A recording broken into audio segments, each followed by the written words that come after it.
There are many ways to contribute to a fandom. One can create fan art, fanfiction, written posts, edits, memes, but in this video I want to talk about animatics. I want to explore what they are, how they came about, and I use reflections in fan studies and transmedia studies to discuss animatics contribution as multi- and transmedia fan works. I also focus on the animatic adaptations of Tamsyn Muir's Gideon the Ninth and look at a particular example to illustrate animatics' potential for collaborative, transformative, and meaning-making pieces of fan art. Henry Jenkins defines transmedia storytelling as a process where integral elements of a fiction get dispersed systematically across multiple delivery channels for the purpose of creating a unified and coordinated entertainment experience. Ideally, each medium makes its own unique contribution to the unfolding of the story. He first associates this idea to marketing strategies used by creative industries to expand their own universes. He based a study of transmedia processes on the Matrix universe and the many media the story was told through in order to create an even more immersive tale and also to appeal to an even broader audience. Disney and its acquired franchises like Star Wars or Marvel easily come to mind with their decades-long multimedia universes, which obviously add new interesting stories to these worlds, but also explicitly shows these companies' capitalistic endeavor, usually by using their audience's nostalgia to prolong engagement and stretch their profit as much as possible.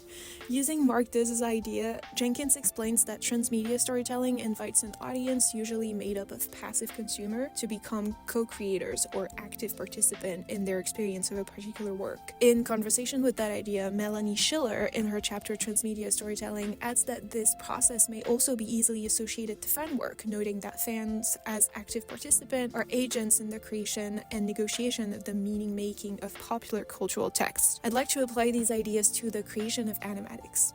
Animatics are animated videos made out of sequences of 2D drawings. Depending on the style of the artist, they can look either raw-ish or a little more polished, but usually unfinished looking. However, this is part of the genre and how they're supposed to look. They originated in audio-based fandoms. It's really hard to find when and which fandom they started with.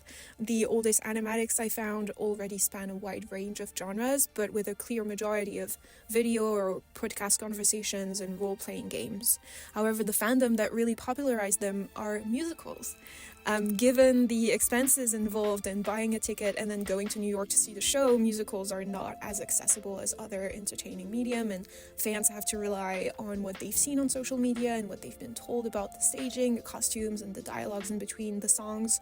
So the artists roaming around in these fandoms use their skills to offer these animated videos, which they sync to the soundtracks, and in the process they contribute to the fandom by presenting their vision of the character designs based on what the fandom knows about them and based on their own style, like on whether or not they want to be quirky and weird, like this My Little Pony animated version of the Count of Monte Cristo. It does sit at several million views per video. It's great. Most often, however, they'll just be based on what the performers actually look like in real life in order for the audience to know how the characters are actually being depicted in the show, especially if it's an ongoing performance. And I would be remiss if I didn't mention one of the most popular musical fandom whose popularity was actually greatly due to its animatics, and that is Epic the Musical. And I promise I'm going to stop talking about musicals at some point and start talking about books, but I am actually going somewhere. Epic the Musical is a very loose retelling of the Odyssey. It grew incredibly popular on TikTok. It is not a stage musical. It was published over the span of a couple of years as a series of concept albums called sagas, and so it has always been up to the fandom to bring the visual aspects of the music to life in between each publication of a new saga, right up until the musical became so popular that the creators started actually commissioning artists to draw animatics before the next saga would drop so that the audience would have both the music and the visuals at the same time. Either way, these animatics highlighted certain aspects of the characters' personalities and contributed to the storytelling in ways that became essentially canon, with or without the original author's intent. Because, again, he was not publishing the entire piece at once, so the fandom had time to decide that, for instance, Odysseus is shorter than everyone else. That was decided by the fandom in saga number 1, so from this point on, every single animator is drawing Odysseus shorter than everyone else. So when the creator commissions artists for saga number 7, he can't ask them to draw him tall because he knows that nobody wants to see that. My point here is that Epic, if you only listen to the songs, is still the original work of one single person, but the second you start looking for visuals, it becomes a patchwork made out of original content and fan labor and meshed together. So these animatics not only adapt but imagine and build on and extend the source material. They are meant to be consumed as part of a broader creative process between the original creator, the artist, and the fandom.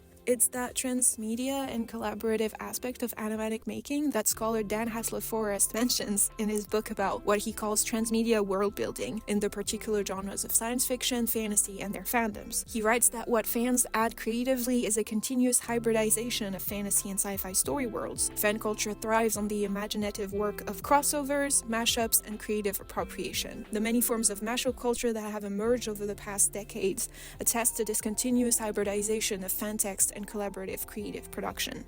The next animatic I'm going to look at perfectly fits Hassler-Forrest's discussion of mashup culture, given that they are not only popular within audio-based fandoms, but are becoming a widely recognized type of fan art found in multiple types of fandom, including written bodies of work, like novels, like fanfictions, where the goal seems to be to create designs that match the descriptions and the tone of the author's prose, with, of course, the artist's own interpretation of them. And this is where Gideon finally comes in. Gideon happens to be a very popular fandom among animatics of novels. You'll find lots of different types that blend different media. You'll have your classic animated drawings accompanied by a certain song where the music is sort of meant to reflect and elevate the story. It's a little bit like fan edits in that way. And you'll have others that use the audiobook to create like an actual animated scene as if adapted straight from the books. Sometimes it's really serious and accurate, like this depiction of the duel scene. Camilla the Sixth, to the mercy call, hyoid down. The neck is no exception. Sometimes they make it a little funny for entertainment purposes. In under 10 minutes, a shuttle's going to come and take me to Trentham on the 2nd. I'm going to get on it. I'm going to close the door.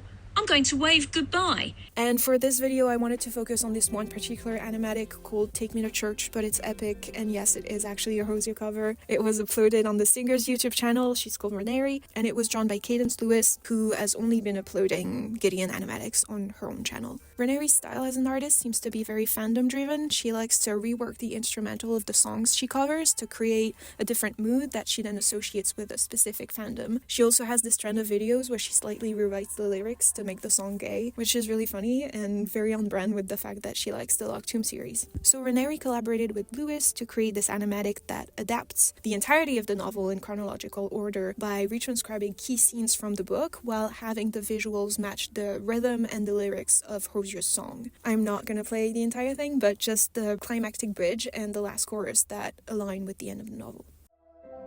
No masters or kings when the ritual begins. There is no sweeter innocence than our gentle sin.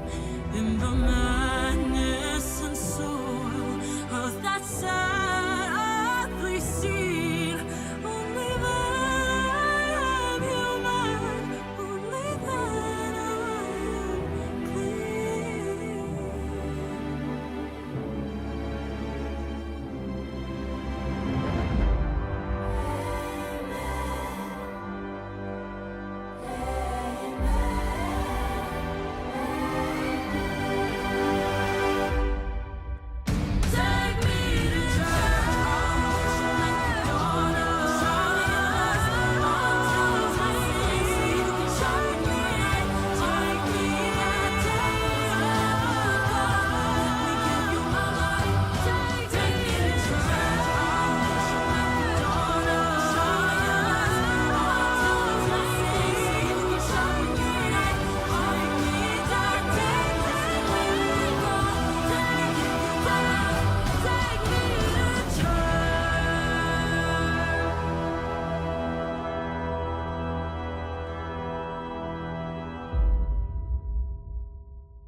I think before going into the visuals, it's worth mentioning that the song choice already perfectly reflects the main themes of the novel. The discussion around the divine powers of creating life or giving death, being or having to be so devoted to someone that you're willing to die and be consumed by them. Obviously, Hosier was being metaphorical, but it's literally what happens in Gideon. And of course, the queer undertones and overtones of both the song and Muir's novel interconnect pretty nicely. The reason I also chose this particular animatic is because it interestingly adds to the aesthetic aesthetics of the original book, mostly through religious imagery. We have this very obvious reference to the creation of Adam with Gideon in Harrow's hands, which is quite symbolic given the fact that Gideon is about to sacrifice herself for Harrow to be reborn thanks to Gideon's life energy. It's interesting that Gideon is technically on God's side and Harrow is on Adam's, even though Harrow is the one with the divine/necromantic powers. So the artist might be highlighting the idea that at this moment, for the first time, it's Gideon who is creating or at least reshaping Harrow and her powers. This is sort of echoed in the way that Gideon's dead body is depicted with a halo, as if her sacrifice made her saintly, which we see again a little later when she's depicted like a very classic Christian saint or martyr, but with the aesthetics and references of the novel's society. There are other references to Christian imagery. Earlier in the video, we have a little more subtle reference to the Last Supper, which is again very potent given the whole situation these characters are in, not really knowing if there's a traitor among them, if this is a team-building exercise, if it's the Hunger Games, can they trust each other? So the themes of Christianity and religion are clearly the ones that the artists lashed onto for their transcription of the novel in their drawings. And I did want to emphasize the attention paid to matching the lyrics with the story and the drawings, especially in that last sequence when the song goes, "I worship like a dog at the shrine of your eyes," and it's Harrow kneeling as if in prayers to the ghost of Gideon, and then "I'll tell you my sins so you can sharpen your knife," with Gideon allowing her life force to be used by Harrow while wielding her sword, followed by "Offer me that deathless death, let me give you my life," which at this point reads like Gideon fanfiction, and it goes to show the effort that was put in reflecting on these themes and figuring out how the song would best elevate them. Even the final instance of her singing "Take Me to Church," and it's Harrow dead on the ground of a building that sort of looks like a church with the bloody spikes that Gideon just killed herself on in the foreground, it's very dramatic. And I think that last frame really captures both the tragedy of that scene as well as the almost grotesquely over-the-top aspect of it, which is emphasized by the very over-the-top instrumentalization of this Hosier song. My point is that every part of the video, the music, the art, the editing inform each other and build on themselves to create a piece of art that is wholly new, even though they're using imageries and stories and songs that were created by other people. This is a process that's very often talked about in fan studies because fan labor usually involves an artist using a copyrighted piece of media to create their own art. Alex Lothian particularly looks at fan edits and how, even though editors are only reshaping the material, they are still engaging in transformative art making. They write that through the processes of juxtaposition, repetition, and audiovisual suturing, by which they make meaning within their subcultural community, vids have the capacity not only to comment on science fiction cultures, but also to reinscribe, reimagine, and queer media histories and temporalities. I have not been able to find any published scholarly works on animatics, but I think that what Lothian is saying is very much applicable to this genre and to the multiple ways in which they imagine and reimagine a piece of media and offer great potential for transmedia analysis. On a very basic level, Ranieri's animatic was posted on the Songcover channel, and I'm pretty sure that it attracted both Hosier fans and Gideon fans, which is probably why it's so popular. And I obviously don't have stats on who was in the majority, but I would be willing to bet that some people discovered the book because of that video. And I'm sure it's the same for other animatics of popular novels and popular songs, so there might also be a trans fandom approach to studying animatics that we could look at. We're not going to do that in this video though, because this video is ending, but I hope that you liked it. I hope it made you want to watch more Gideon animatics or animatics in general. I hope it made you want to listen to musicals and do all your own fandom related things. Thank you for watching.